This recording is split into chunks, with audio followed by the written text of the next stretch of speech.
ACCEL trial will be presented by Dr. Faisal. I think we can wait another 5 minutes, Dr. Ayat, and then we can start. You mean 1:05 or what? Yeah, we can start 1:05. Yeah, sure. Thank you.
Okay, good afternoon, everyone.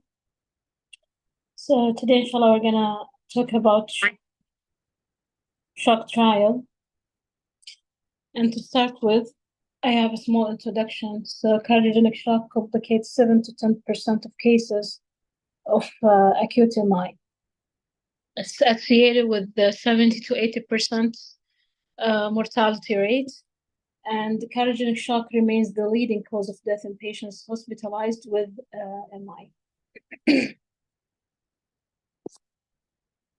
The shock trial, this study design was a randomized trial comparing two treatment strategies. It was emergency revascularization or medical therapy. So they collected the patients from April 1993 to November 1998 from different sites, from 30 sites, they enrolled patients. For patients assigned to revascularization, the strategy was angioplasty or bypass surgery.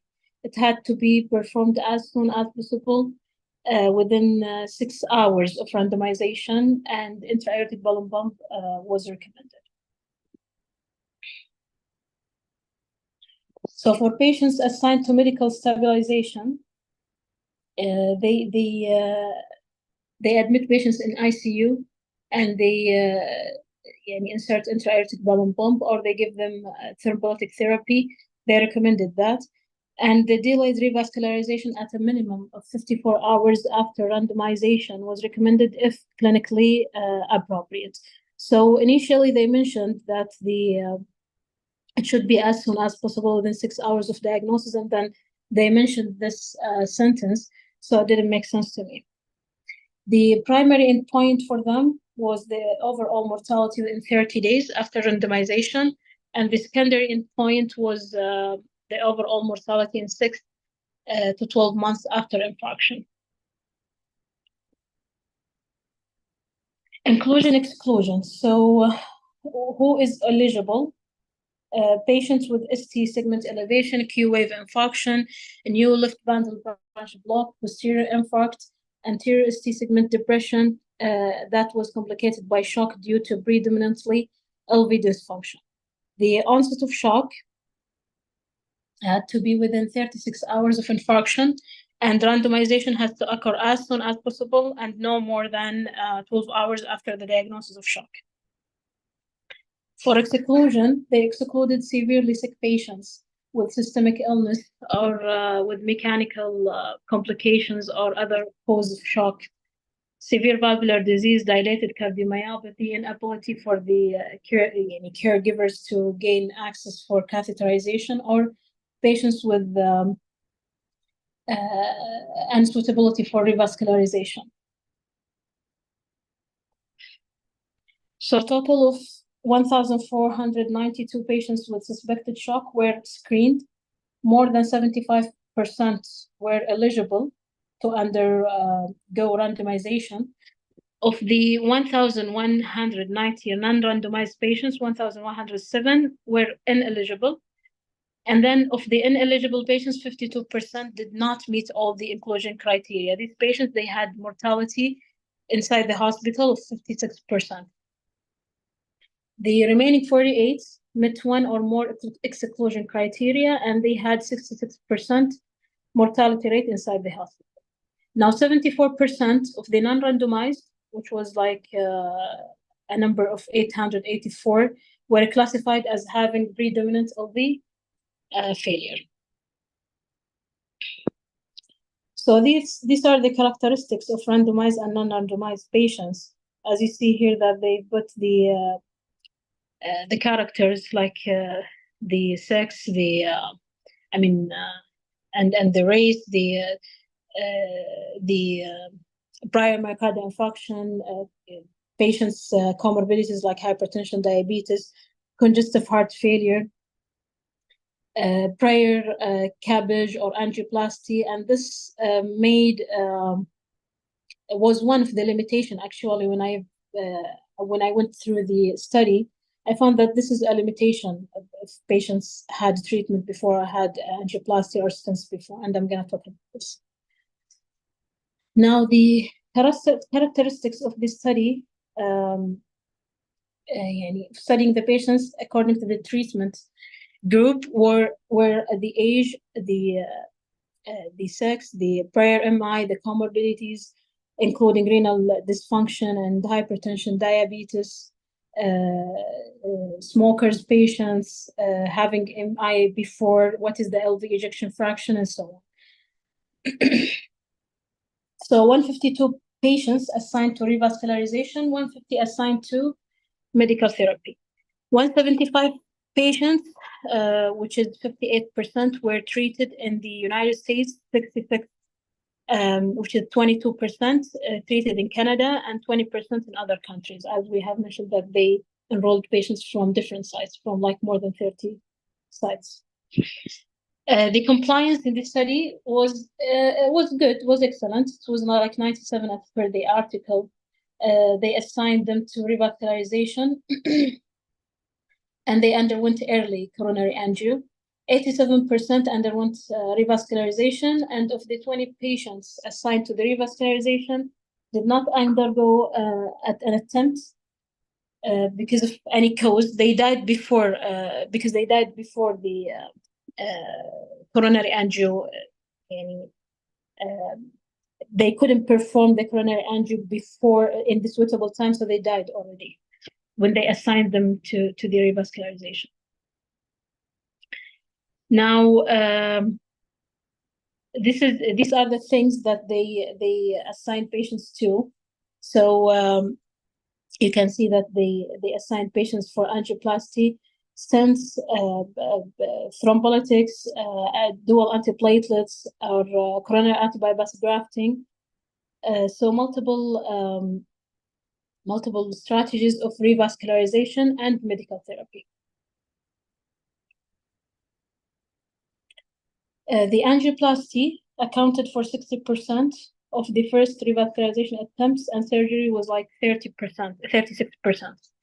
9 patients assigned to revascularization underwent surgery after an attempted angioplasty. So this is another thing also. There was a crossover between the two strategies, so that was another limitation to talk about. Now, going to the 30 days mortality, because we said the primary endpoint and secondary endpoint was like 30 days mortality and then 6 months or 12 months. So on 30 days mortality, 71, they mentioned that 71 patients assigned to revascularization and 84 assigned to medical therapy, they died within 30 days after randomization. And this graph is showing, it's from the article, it's showing the overall 30 days survival in the study. So you can see that there is, they put the number 152 for revascularization and medical is 150. And they've put the survival over 30 days. Okay, so they've mentioned that it's the rate was 53 for patients assigned for revascularization, including the for sure the surgery or the angioplasty, and 44% for those assigned for medical therapy over 30 days. Now, the 6 months mortality, overall mortality in 6 months after infarction was lower in the group assigned to revascularization than in the group assigned for medical therapy. You can see here in this table that 30 days mortality, we have the revascularization and we have the medical therapy, right? So the total was like 46% with a number of 152 and 56 with medical therapy with patient's number of 150. For the 6 months mortality, the total was like 50 in the revascularization and then 63 in the medical therapy. This is the mortality with a good p-value number. Now, this is these are the subgroups of the group they've enrolled. So they put subgroups like for the age, for the for the sex, for the time from MI to randomization, or till the therapy, and patients with hypertension, diabetes, prior MI, anterior MI, like this. So you can see that for the age, for example, you can see that the more than 75% it goes with the medical therapy. They benefit more from the medical therapy. And this is actually another thing that I want to talk about, that they didn't study specifically the elderly patients. So I think it's one of the limitations that when you enroll elderly patients, they have, healthy and elderly patients, they have different, there are confounders, I mean, because they are not similar. So their conclusion was that at 30 days, there was no significant overall benefit of early revascularization for patients with MI associated with ST segment elevation or new left bundle branch block who had cardiogenic shock due to LV dysfunction. But however, early revascularization resulted in lower mortality from all causes at 6 months. Hence, we recommend that early revascularization be strongly considered for patients with acute MI complicated by cardiogenic shock. So when I went through this article, these are the limitations I have concluded. So they mentioned clearly for the first 4 they mentioned them in between the lines, like patients with cardiomyopathy. They didn't analyze them very well, so they think that this is a confounder that might give a false result in the study. Healthy patients and elderly patients, they mentioned this, that we should pay attention. Maybe it's not the patient selection is a bias here. And then very early revascularization. So the timing from the MI and the shock till getting the therapy, whether medical or surgical, or for example, angioplasty. They were like saying that the timing was an issue for them, that very earlier than what they have mentioned, it could be more beneficial for patients. Now, the things that I concluded, the last 5. So crossover between the two groups, I think this is a limitation, and it could give bias to the study. The use of antiplatelets and the presence of stents. So I think using patients who are using dual antiplatelets and with maximum medical therapy, they might have better outcome maybe, and the time that they are getting treatment and makes a difference. This is what I'm thinking of. The severity also of the coronary artery disease, it makes a difference. So when you bring a patient that with suitable anatomy and the coronary artery disease lesions are not that severe, I think this makes a difference also. The severity of the LV dysfunction. So I wanted to know what was the severity of LV dysfunction in this article. So how come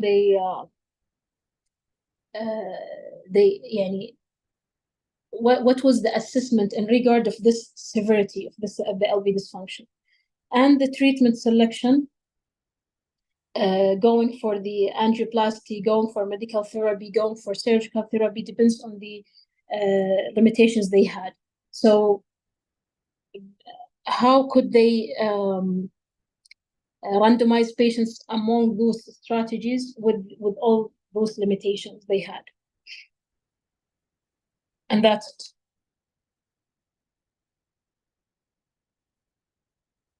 And that was my summary. If you have any comments, we can discuss more.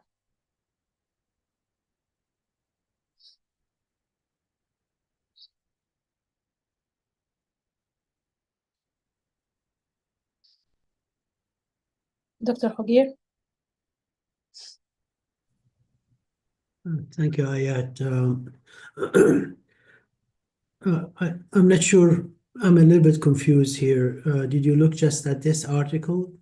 Yes. Or are you also praising the trial itself and its results? One thing comes to mind that it's very obvious that as you go through the slides, you were mentioning some concerns or some limitations here and there. Yes. So it's not really well organized presentation in this regard. If you're looking at reappraisal or appraisal of trial, then there are certain sets of format one can follow, and it will help you not miss anything, at the same time comment on very important issues. I would mention some of these things here. For example, as you look at the original, and you can arrange your slides, not copy paste from the article and showing us these things, but actually specifically answering these questions. For example, the first question comes: how about the study design and methodology? You did mention it's a randomized clinical trial, and that's good. But then the next thing will be, was the randomization, was it adequate? How was the allocation of those? Was the sample size adequate? You looked at the numbers of the sample and how it's divided. a question came to my mind immediately after the first slide is how many were actually in the study? Do you remember the number of how many patients were actually in the study, in the trial? It was like 1,400 something like this, and then they decreased the number. So how many people were enrolled in the trial? So I remember for the 150 for the revascularization, 152 for the medical, from what I understood from the trial. So again, the question with more clear answer: how many patients were enrolled in the trial? And this is what I'm trying to say. It reflects confusion. You don't know the exact number. Everybody else sounds like me, at least, confused about this number.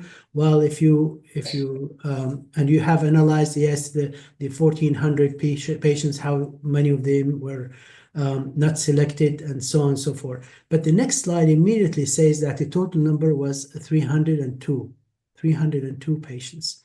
For something like this, so that's one comment about knowing exactly the details, not necessarily for example, you may come across some studies that say we looked at 20,000 patients. It doesn't matter how many patients they looked at, but how many actually were in the trial is very important. Yeah. Again, so that's one thing. The other thing, of course, the 320 patients in shock trial are somehow small number compared to the magnitude of the problem, to the how many patients are affected annually and everywhere across the board. It's almost like every day in your practice, you'll see patients with cardiogenic shock almost every day, right? Yes. Mm-hmm. So the numbers they're talking about is very, very small compared to hundreds and thousands of patients who are undergoing CABG, for example, and we're not looking at the PCI group yet, etc. So this is also very important to realize. Now you can go down the list also of the generality of the study and the limitations that you have mentioned here and there. What I would advise you to is to separate looking at the article and mentioning the details of the articles. Then second is looking at the strong points about this trial. What are the good things about it?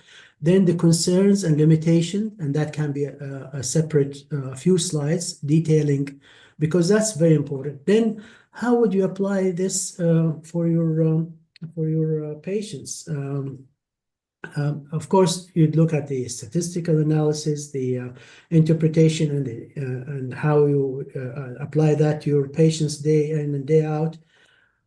One more thing is also to mention the need for future research. They may have mentioned it in the trial as at the end as a conclusion, or if they're not, what you think should be the one, especially if there is any recent this study, this publication, I think was 2021.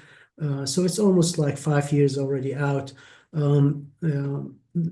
Among the concerns was I think the results of CABG was better, and the subgroup analysis. You mentioned something about the old age, but also Yes. the subgroup analysis did not include the hemodynamics.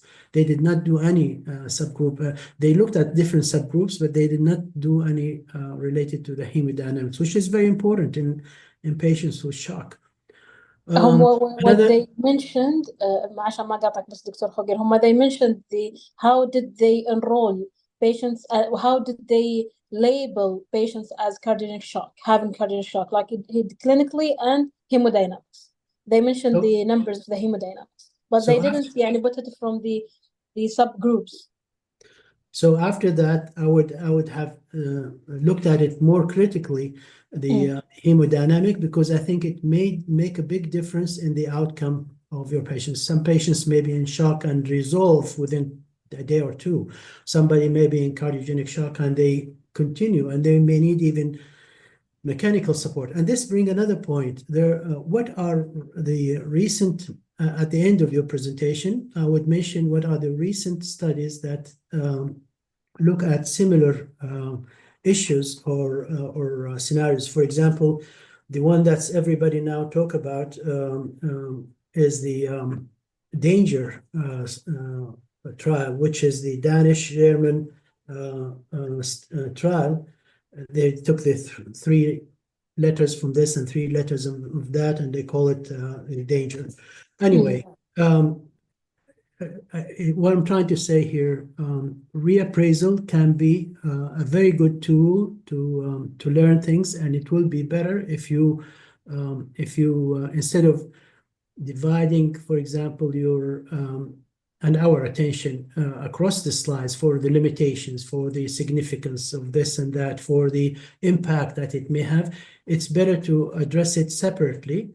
Put the first few slides, maybe 2 slides, 3 slides about the study characteristics, and then look about the strength and the different concerns and limitations. How does that apply? Specific points related to subgroup analysis or statistical methods they have used. Research related to what they suggest as future research or they're contemplating to do, and what you think is to add to that. And if there is anything already have been published in the interim, in the time being, that maybe significantly affect the implications or the applications of this of these conclusions in your practice. Yes. Okay, well, thank you very much. Thank you.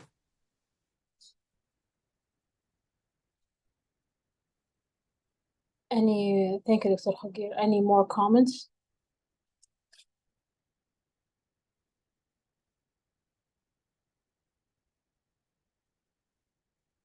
Okay, then, thank you for listening.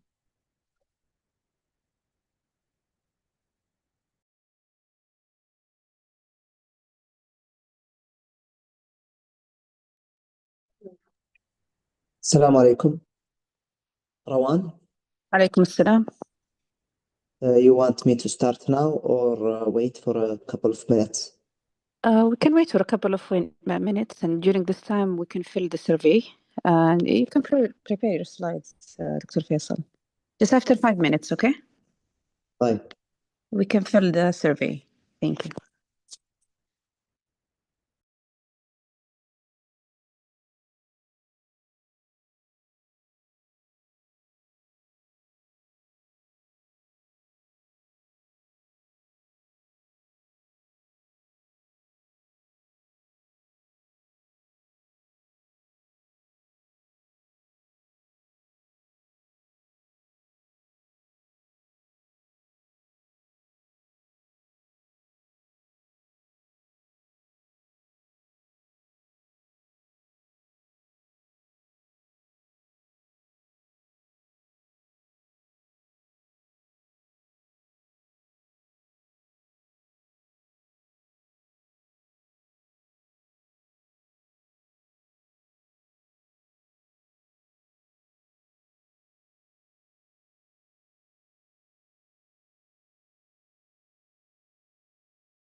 You can start, Dr. Faisal, if you're ready. Assalamu alaikum. Is my voice clear? Yes, it's clear. Okay, so good afternoon, everyone. My name is Faisal Ghamdi. I am from King Saud University Medical City. Today I will be talking about the Excel trial. At first, I will be appraising the trial, and we will talk briefly about the methodology and their main question and the methodology that they used and the results. And I will end my presentation with a couple of points regarding what I think about this trial. Excel stands for the evaluation of the name of the stent. I think it's pronounced Zions, versus CABG of left main for left main revascularization. So the first segment is about the study design. So our main question is the basic study design valid for a randomized control trial? So the first question is, did the study address a clearly focused research question? So the answer is yes. The question of this trial was, does treatment of the left main stenosis with or without significant coronary lesion with, this abbreviation stands for the technical name of the stent, which is cobalt chromium everolimus eluting stent. Everolimus is, I think, the material they used on the stent. Compared to CABG, using contemporary techniques results in a non-inferior or superior rates of the primary composite measure of all-cause mortality, myocardial infarction, or stroke at a median follow-up time of 3 years. So this is their main question. Their PICO, which is their population and intervention and comparison and outcome. So their population are patients with stenosis of the left main coronary artery. They had specific objective definition of stenosis of left main coronary artery. I will show you the details in the next slide. Also, there should be a consensus between the members of the heart team that the patient being included is eligible for both PCI and CABG equally. Also, participants were required to have a low to intermediate anatomical complexity of coronary artery disease, which is defined by a syntax score of 32 or lower. The intervention that they used, PCI with the cobalt stent, they compared it to the mainstay, which is CABG, and the outcome, their primary outcome, was all-cause mortality and myocardial infarction or stroke. So these were their inclusion and exclusion criteria. I will not go into details, but mainly they included left main patient or left main equivalent patients who are older than 18 and were eligible for both PCI and CABG. And their exclusion criteria is, as you can see, you can screenshot the screen and review it. So they had other secondary endpoints, which were to determine whether PCI was non-inferior to CABG with respect to the rate of a composite of death from any cause, stroke or MI at 30 days. Also, their secondary point was the rate of a composite of death, stroke, MI, or ischemic-driven revascularization at 3 years. As you can notice, the study was not to prove that PCI is better than CABG. This is the first step with any new advancement of treatment of technique to treat any disease, is to first to prove it is non-inferior, meaning equal to the mainstay. So the second question was the assignment of participants to the intervention randomized. The answer is yes. The randomization process was that subjects were randomized 1-to-1 to undergo PCI with the stent. 950 patients went to PCI and CABG around 950. They were planning to have equal arms. And the randomization was stratified based on the medically treated diabetes patient, either diabetic or not, and the syntax score less than 23, more than 23, or equal to it, and based on the study center. As this is an important thing, that the trial was an open label trial, so it was not blinded, neither to the investigator or to the participant. Each patient and each doctor knew what kind of treatment was administered. The study enrolled 2,900 subjects in up to 165 centers. It was a multinational trial.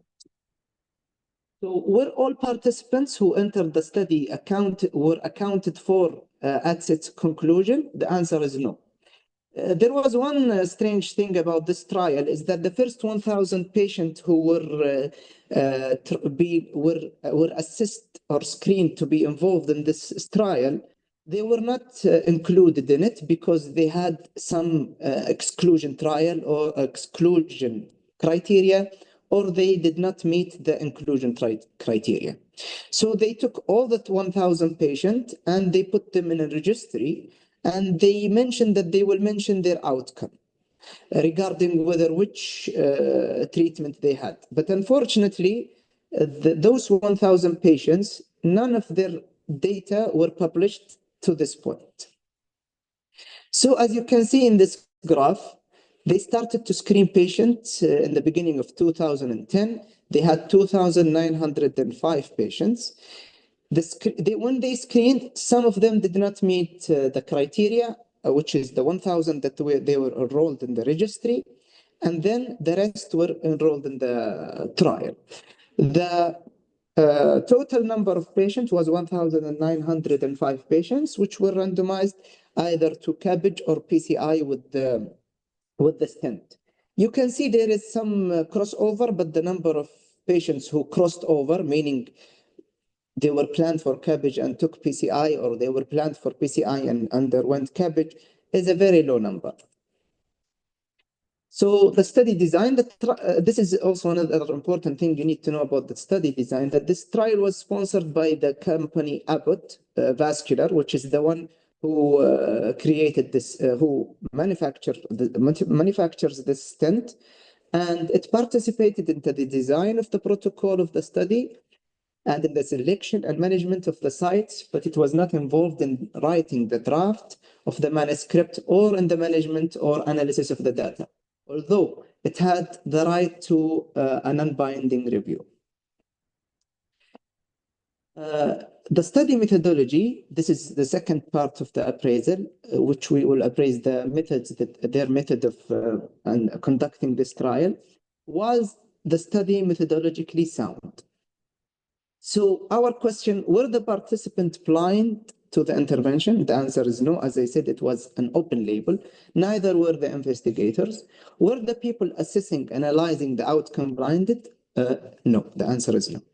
So were the study groups similar at the start of the trial? The answer is yes. A total of 2,000, as I mentioned before, the number of patients. 1,905 patients were randomly assigned to the treatment groups.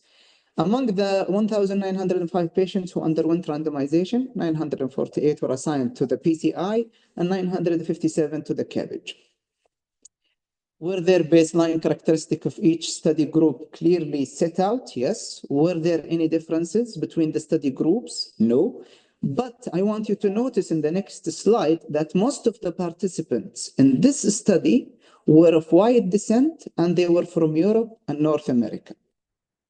So as you can see, 76% were males, which is the majority of the trials. Unfortunately, they are most of the participants are males, so they do not represent the female population properly. And also you can see that the white race constituted more than 90% of the patients of this population. 56% of them were from Europe, and around 40% were from North America, and 3 to 4.5% only were from other continents. But the rest of the details are almost the same. These are regarding the procedural data. Just you can see that in the PCI, around 1.7 stents were placed in all the patients, and in the CABG group, 2.6 grafts were placed. 98% of the patients received LIMA, or internal mammary artery. So apart from the experimental intervention, were each study group treated equally? So under this question, there are multiple questions. So was there a clearly defined study protocol? Yes, there was a protocol which you can refer to in the main paper. I will not bore you with it. But if any additional intervention were given, like tests or treatment, were they similar between the study groups? No, it was the extra intervention other than primary intervention, they were not grouped. I will say why. The decision that CABG and PCI are equal in each participant was left to the center cardiologist and surgeon. So the decision was not centralized. So each surgeon and cardiologist in each center will decide based on their expertise if this patient is eligible for both CABG and PCI. And you can see how unobjective this is. Also, the calculation of the syntax score, which was calculated by the trial centers, were different from the ones calculated in the trial central lab. What I mean is that each patient syntax score was calculated in the center, and based on that calculated syntax score, the patient were included or excluded. But at the end of the trial, when there was a central lab where they evaluated all the patient syntax scores, and they found that there was a difference. Also, CABG technique was not standardized. So some surgeons did it with the on-pump, some surgeons did it off-pump, some surgeons used the epi-aortic ultrasound, some of them did not. The grafts and the conduit were not standardized, which I understand is difficult, but that was not standardized, especially that, as you can see, these are left main patients, which make them even higher risk for the off-pump surgery. Also, long-term medication use after PCI and CABG varied. The third question, were the follow-up intervals the same for each study group? Yes. So what are the results that they came up with? The Excel trial, they published their results in two interim or two duration of follow-up. The first one was after 3 years and the second one after 5 years. So what outcomes were measured and were they clearly specified? Yes, I mentioned already their primary and secondary outcome, and all outcomes were clearly specified for the randomized patient. So in the PCI group at the 3-year interval, 948 patients were assigned to PCI group. 942 of them underwent revascularization. 99.2 of the stent implanted were the stent that they were testing in this trial. While in the CABG group, 957 patients were assigned to the CABG group. 940 of them underwent CABG. A mean of 2.6 grafts per patient were placed, and internal thoracic artery was used in 98, as I told you before. So at 3 years, the primary composite endpoint event of death or stroke or MI at 3 years occurred 15.4% in the PCI and 14.7% in the CABG group, with a p-value of 0.02 for non-inferiority. So as you can see, the hazard ratio here is 1. That means PCI and CABG in this population of patients are equal. You can see in this graph, which can show you in the subpopulation, whether there was any population that favored CABG or PCI more. And as you can see, the lines, all of the lines cross the midline, which mean that PCI and CABG are equal. And this is at 3 years. But the only statistically significant, as you can see, is here. Sorry, that's my mistake. All of them were equal. There was no difference. So PCI versus CABG at 3 years, the relative treatment effect for primary endpoint was consistent across pre-specified subgroup, as you saw on the previous graph, including the subgroup defined according to the presence versus absence of diabetes. So diabetic, non-diabetic, syntax score, low versus intermediate, even high, they were all equal at 3 years, PCI or CABG. Here they went into the 30 days and 3 years. At 30 days, the composite endpoint occurred in 4.9% in the PCI group and 7.9% in the CABG group. So this was a significant difference in the composite endpoint at 30 days. But with follow-up at 3 years, the PCI and CABG were equal. At 30 days, the rate of the composite endpoint of death, stroke, or MI was lower among patients in the PCI group than among patients in the CABG group, which was driven by fewer MI among the patients in the PCI group. I want you to remember this statement, that at 30 days, PCI was better than CABG, and this improvement in the PCI when it comes to this outcome was driven by the myocardial infarction, because we will return to this point at the end of my presentation. This is a table summarizing all the things that I just mentioned. So in a post hoc landmark analysis that was done, which I read in one of the papers I reviewed, of the period between 30 days and 3 years after randomization to PCI and CABG, more primary endpoint events occurred in the PCI group than in the CABG group. This is between the 30 days. When you exclude the 30 days, between 30 to 3 years, more events happened in the PCI than CABG. Like the ischemia-driven revascularization happened more with PCI, and you can see that the difference, 12.6% in the PCI and 7.5% in the CABG. Even though symptomatic graft occlusion after CABG occurred more frequently than definite stent thrombosis. So PCI patients needed revascularization even though they had less stent occlusion than graft occlusion. So this is at 3 years. Major peri-procedural adverse event within 30 days after randomization to PCI or CABG occurred in 118 patients in the PCI and in 421 patients in the CABG group. The lower rate of major peri-procedural adverse event in the PCI group was due to principally to the fewer major arrhythmia, fewer infection that require antibiotic, and fewer blood transfusion among the patients in this group. Regarding mortality, 18 more deaths occurred after PCI than after CABG. These deaths were mostly from non-cardiovascular causes, infection, malignant condition, whereas cardiovascular mortality was similar in PCI and CABG.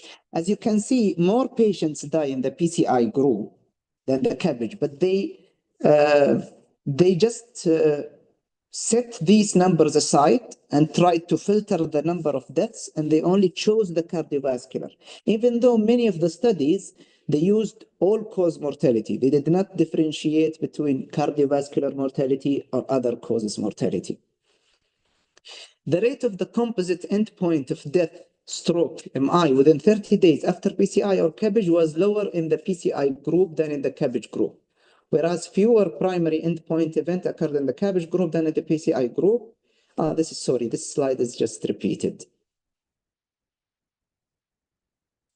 So now we will go to the second period after 5-year follow-up.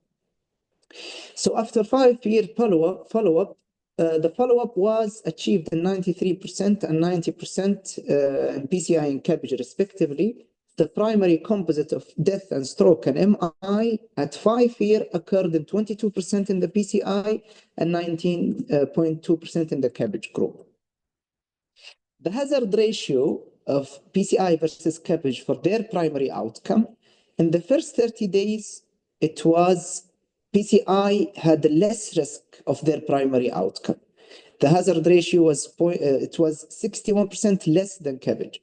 From 30 days to 1 year, they were equal. But from 1 year to 5 years, PCI caused more adverse events than CABG, as you can see, 61% more. It's 1.61, the hazard ratio. While the secondary composite outcome of death, stroke, MI, ischemia-driven revascularization occurred 31% in the PCI group and 24% in the CABG group. As you can notice, the CABG, with 5-year follow-up, CABG is now performing better than PCI. And you can see this table, which you can screenshot and review. I just summarized it in the previous slide. If you can look at this graph A on the left, it's for their primary outcome, and the one on the right is for their secondary outcome. You can see after in the primary outcome, around between the second and the third year, the graphs cross, and PCI starts to have more adverse event. While in the secondary, from the 12th month after the first year, PCI crosses at that point and becomes higher than CABG. And the question that I heard multiple times is, if you are the patient, which graph do you want to be on? Because these graphs means that CABG benefit only show up after long duration, not in the first 30 days, not even the first year. The survival benefit and the main benefit comes after a long time. So death from any cause occurred in 13% of patient PCI and 9.9% in the CABG. The incidence of stroke and MI at 5 years did not differ significantly. And this is surprising. CABG and PCI at 5 years, when it comes to stroke, were equal. Ischemia-driven revascularization was more with PCI, and the incidence of all cerebrovascular event and definite stent thrombosis or symptomatic graft stenosis occurred at 5 years was less frequent with PCI than with CABG. Although the cause of death can sometimes be ambiguous, rates of adjudicated definite cardiovascular death were similar among this is a long sentence to tell what I just told you before. Even though PCI had the higher risk of all-cause mortality, they went and they divided all those people who died, and they said, no, the patients who died from cardiovascular events were equal to CABG, but all-cause mortality and those extra numbers were not cardiovascular, were due to cancer, radiation, infection. So the difference in all-cause mortality between the groups was driven, as I told you, by non-cardiovascular deaths. This is another graph showing you the different outcome. This is their death from any cause. PCI is more. Stroke, CABG and PCI were equal, even though in the beginning CABG were higher, but at the end they plateaued and they became the same risk. For MI, you can see PCI crossed at the point of between the third and fourth year. And for ischemia-driven revascularization, you can see here that PCI is way higher than CABG, with 16.9 happening with PCI and 10% with CABG at the follow-up of 5 years. You can see in this graph at 5 years that for patients who are more than 67 or 67-year-old, CABG was protective. Also, one point, interesting point I noticed, that within the geographic location, in patients who are outside North America and Europe, PCI was better. I don't know why, but the population number is low, so I don't think this can be used. And you can see here in the North American, CABG was better for them at 5 years. So what are the study limitations? First, it is an open label study, which put a chance for bias. Also, the investigator recruited only patients with low and intermediate syntax score. 24 to 25% of the patients who underwent randomization had a high syntax score according to the angiographic core laboratory analysis. As I told you before, there was a difference between the syntax score that was calculated in the center of the study and their central lab. So even though they included, according to the center calculation, intermediate and low, but there were some high syntax score patients in this study. Long-term medication use after PCI and CABG was not constant, it varied. PCI patients had more use of dual antiplatelets than CABG patients. Another important point, and one of the major points of contention in this study, is that a specific biomarker-based definition of large periprocedural myocardial infarction was used in the present trial. So the definition of periprocedural MI they used in this trial was controversial, and we will go to this point, but after I finish this part. The follow-up was limited to 5 years, and at this time point, the hazard curves were continuing to diverge. So a longer follow-up duration could even prove more benefits of the CABG than PCI, because at 5 years, you could clearly notice where the curves of the PCI and the CABG diverging. So their conclusion at this trial, that this trial did not find a significant difference between PCI and CABG with respect to rates of the composite outcome of death, stroke, MI at 5 years among patients with left main disease and low to intermediate anatomical complexity, according to assessment at the participating center. So before I move to the second part of my presentation, which is my criticism or the points of criticism that were mentioned in the papers I read, does anyone have any question or anything to mention regarding the trial? Because the second point is not going to be very long, but it's a little bit heavy.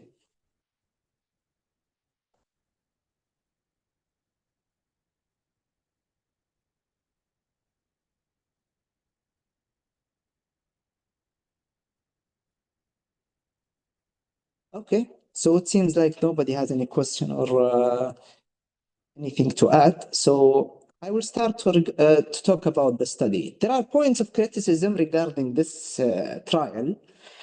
This trial actually, maybe many of you know that it was a very controversial trial.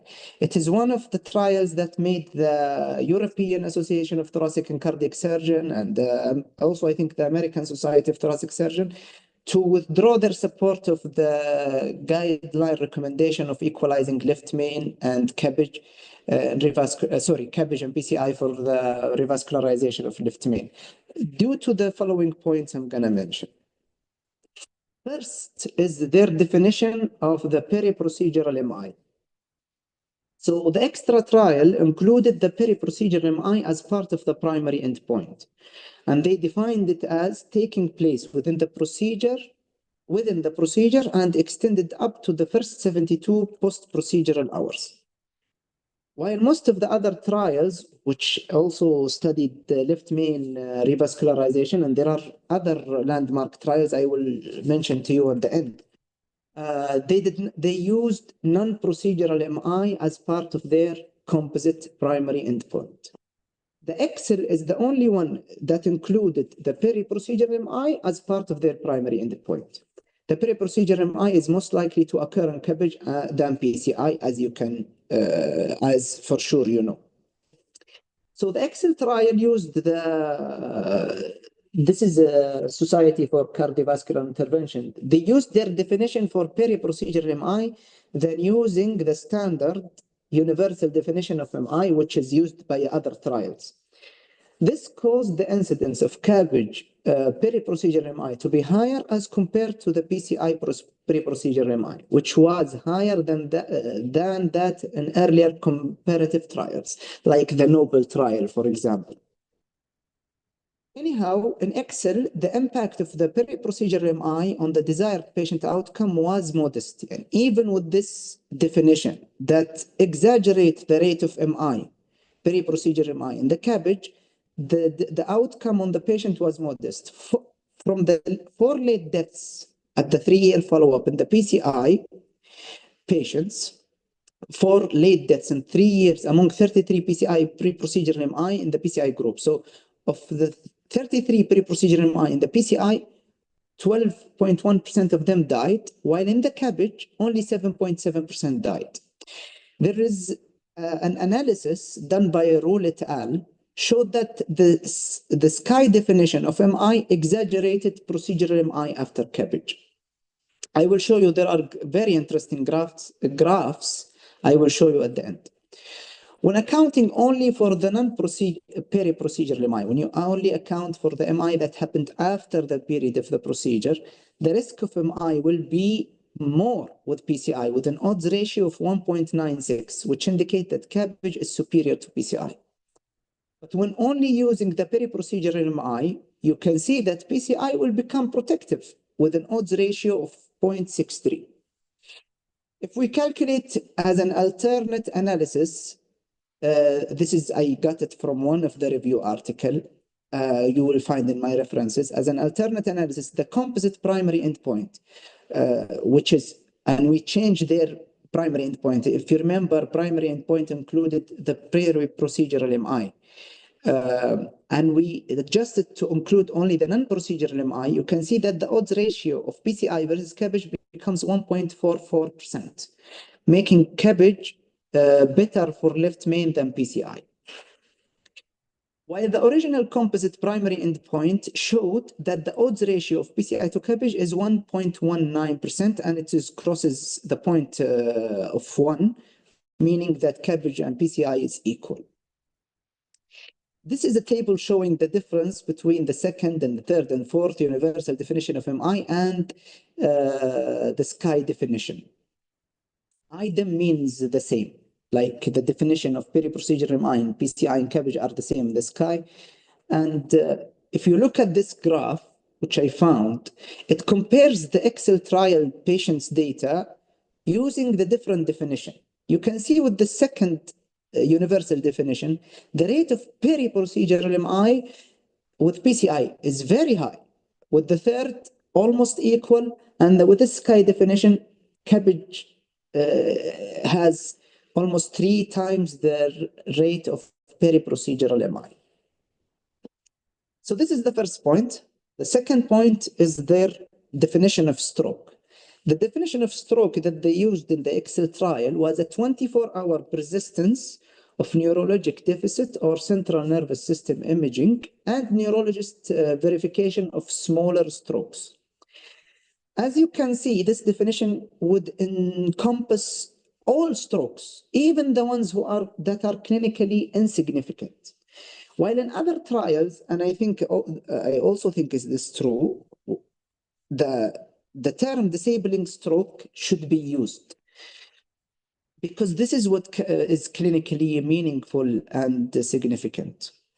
The last thing, which is the rate of mortality at 5 years, which as I have mentioned now, but I will reiterate now. At 5 years, the mortality rate was significantly higher in the PCI group compared to CABG.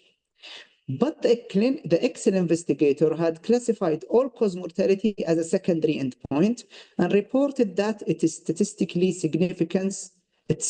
significance was uncertain, because they said many of the patients died because of cancer and infection and radiation.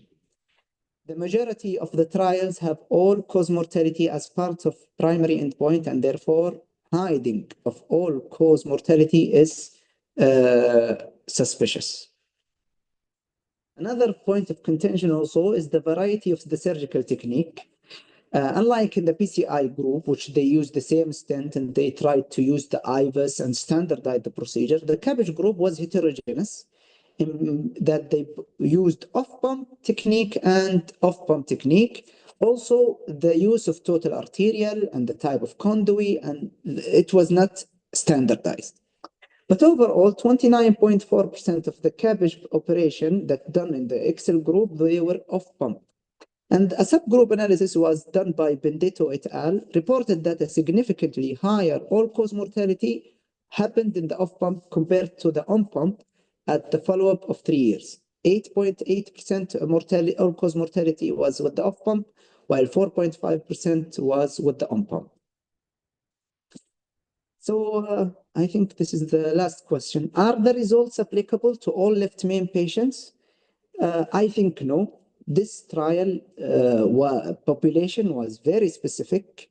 It is not the regular left main patient you see in like the most left main patient you see. They were very selective in their left main patient. So the Excel was a trial of selected left main patient. Approximately 50% of left main patients best suited for PCI. Even in the Excel, 50% of left main patient best suited for PCI, the relative excess mortality of PCI compared to CABG was more than 30% at 5 years. Similar with many prior studies of PCI versus CABG, like the Noble trial.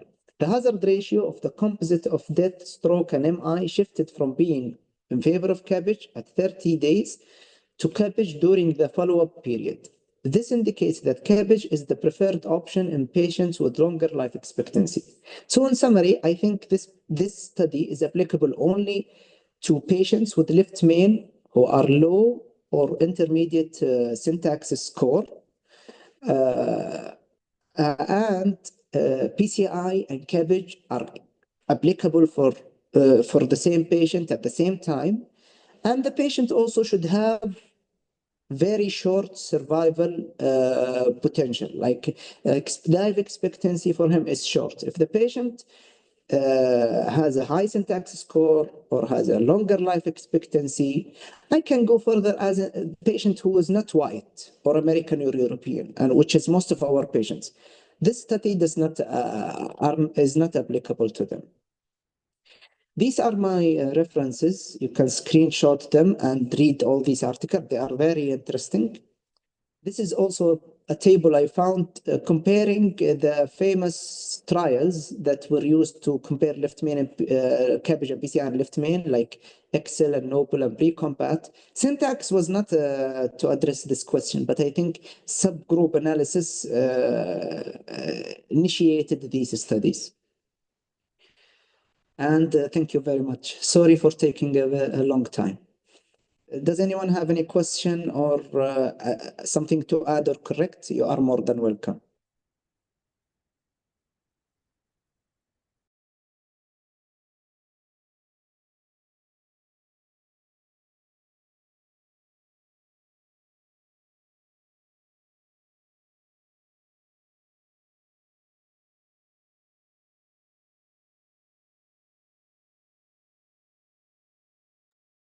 Rawan?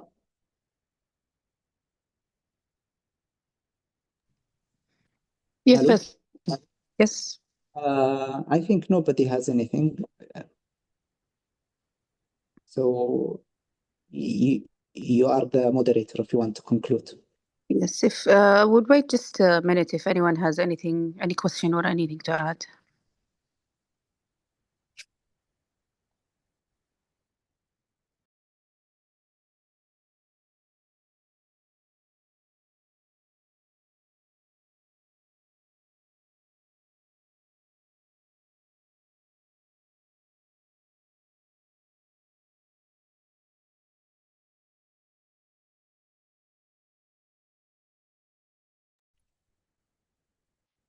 Dr. Khogair, you're still with us? Yes. Thank you, Rawan. Thank you, Faisal. Very elaborate work. I will have a comment about this at the end, but I have some questions, clinical questions related to what you have presented. The first is you mentioned something about you're intrigued by the equal rate of stroke among those two groups over a period of time. I think it was 3 years or so. Actually, even extend beyond that. So, what do you think the reason for that equal stroke, or why are you surprised? Because when I think about where is the risk of stroke is higher, it's always goes with the CABG. CABG involves more manipulation of the aorta, more risk of introduction of air. But they mentioned the difference later on, I think 3 years or later as well.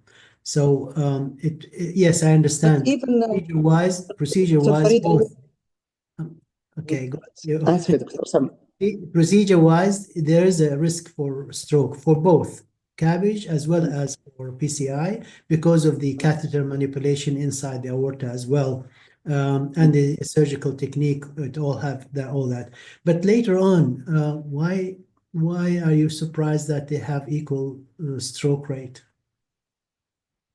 That's actually the reason. It makes sense. Like after they go through the primary procedure, there is nothing to cause the stroke for them. But even with their low threshold of counting stroke in this study, in the beginning, even though they were CABG was worse in the 30 days period, At the end, they were equal. Now, when you are questioning me, it makes sense that after 30 days of the procedure, the stroke risk should be less because you're no longer manipulating the aorta or doing any intervention. So I'm now no longer surprised. Well, in addition to that, of course, we have the underlying pathology of atherosclerosis, the same probably incidence that's happened because of the atherosclerosis and cardiac disease of arrhythmias and related stroke. So those can answer those questions. The second point is the, let's just see here, what did I think? I forgot that point. But anyway, the other issue is that the other comment I have is related to a presentation. It sounds very elaborate and very detailed, professional. I'd like you to teach us or to tell me what advice do you give us for such appraisal or reviews of trials. I know there is a group of residents who are planning to review major trials among you. I just heard something, rumors maybe about that, and I think it will be a very good step for all of you to accumulate that data and put it forward for future residents as well. But to start with, can you tell us how did you reach this level of competency in the skills of appraisal of trials? Did you seek any help from your consultants? Did you find it ready-made already in the net? Or did you follow any specific recommendation from let's say the grade or case or those well-known references for appraisal of trials? Go ahead, please. أول شيء جزاك الله خير يا دكتور فريد. هذه شهادة أعتز فيها. I really did not do anything special. I used for the appraisal, it's a tool I mentioned in my presentation. I presented last year, and this year also Muhammad asked me to present how to present a journal club. There are, I remember in university, they told us there are tools that they can use to appraise papers based on the type of the study. So there is one famous. Can you send us those for the group later on? Maybe I can now open the presentation with the QR code. I know there's different tools for different kind of studies as well. Go ahead, continue. Yeah, there is, I will share my screen and I will show you, Dr. Farid, the website of one of the famous, I don't know, authority or institutions, this one, the CASP, the Critical Appraisal Skill Program. If you go here, you can find resources and you can find CASP checklists for critical appraisal based on the design. Like here, there is systematic review, randomized control trial, cohort study checklist. I used the one in this website. And when you go, let's say, for the RCT checklist, I will just open the PDF one. You are seeing my screen, right? Yes. Yes, there are questions. You go through them, which are the ones I used in my PowerPoint. I took every question and I put it in the slide, and then I answered them. And you have to consider these points. So nothing really fancy. This is for the critical appraisal. Regarding the extra stuff, it's only curiosity. I went to look for papers that in the PubMed, I searched for review articles, editorials that respond to the Excel, and I took the most interesting ones and I presented them. That's it. And also for those selected articles that you have reviewed, also there is criteria, because if you go, for example, grade criteria, they tell you what which article would be helpful, at what level of power it will give in the criticism, for example, you're raising, or the critical analysis. Well, again, thank you very much. It was very elaborate presentation, and I think it has many teaching points, especially I would say the skeleton that one can go over the format or the structure that one can use, and maybe better if they can review the original from the site you mentioned. I'm going to ask you a couple of questions now related to the clinical scenarios that you have. Let's say you have an 80 years old or 85 years old who present to you to the emergency room with chest pain. The patient's treated appropriately and taken to the cath lab, and they found that the patient have left main disease. So what would you advise this patient or the family of this patient? What would be the best treatment? Would it be CABG or would it be PCI? The question is for me, صح Dr. Farid? Yes. Well, I'm taking an example, but you can direct this question to any of your colleagues. The reason I'm raising this, I want to know, how did this review that you have presented affect your clinical decisions in some scenarios? And I have 2 or 3 scenarios in my mind. I'm going to ask you. This is an 83-year-old. I 85. assume since he came 83, and I assume that he came to ER and presented as acute coronary syndrome, and he only has left main disease, as you said, Dr. Farid. So I assume his syntax score will be less than intermediate. So I will tell the family, if the cardiologist told me that PCI is possible to be done for this patient, since I will base my decision because I think his life expectancy will not be that long, more than 10 years, that PCI and CABG are equal. Okay, and you would, of course, share this decision with the family and the patient. And I tell you, if it was my patient, I would probably lean toward PCI and him. I agree with that.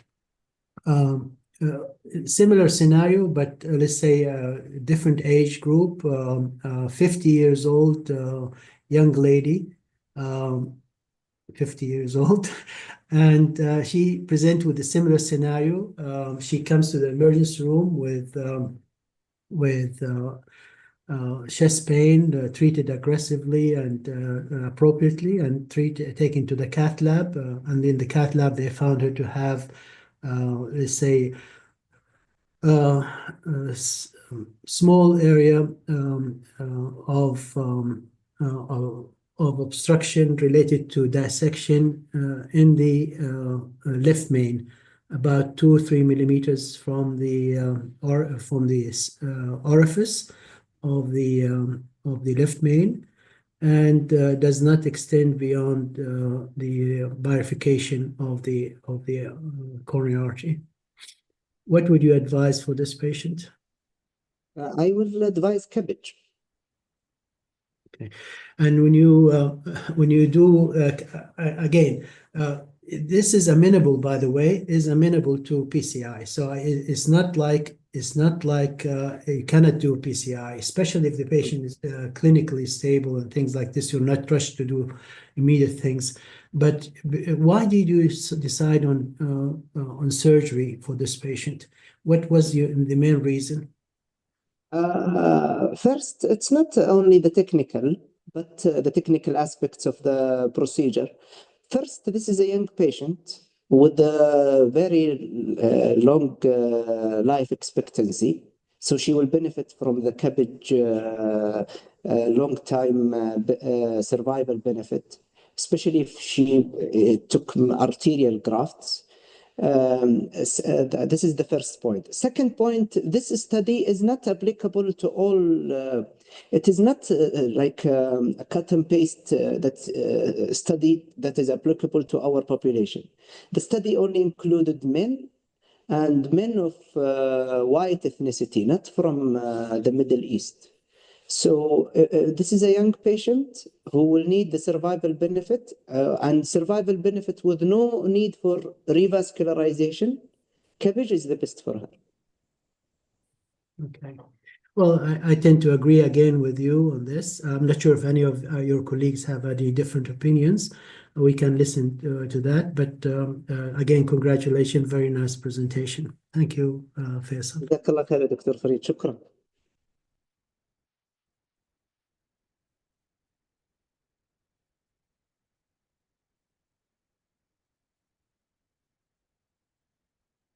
Anyhow, I want to say something at the end. This is still a controversial trial. If you go to YouTube, there is like a short news piece done by the BBC over the Excel trial. There is a lot of controversy around this trial. Maybe from there you can start going down the rabbit hole. Thank you for attending. Rawan, I think we can finish, right? Yes, One more thing thank you. comment here, Faisal. Please note that many of the surgical societies are not supporting the conclusion from this trials. Many, I mean, like in North America, the European, as well as the Japanese, and I think the Australian as well, all have sounded objection to this trial.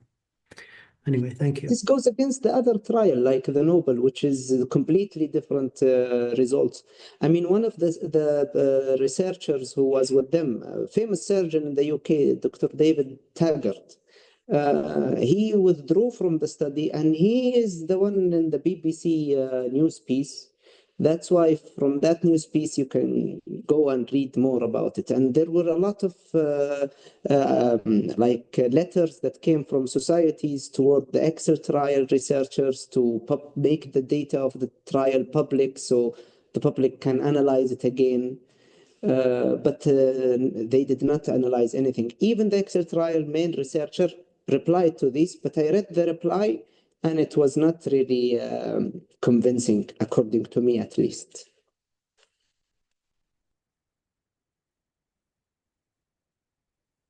شكرا. Thank you, Dr. Khogair. Thank you, Dr. Faisal.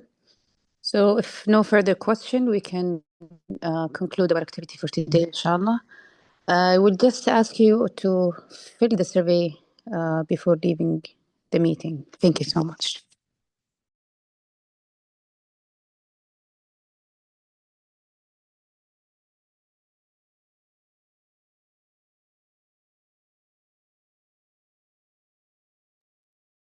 عادي أقيم نفسي.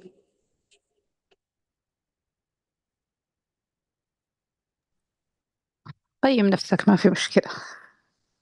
لا رواد يكون فيها بايس.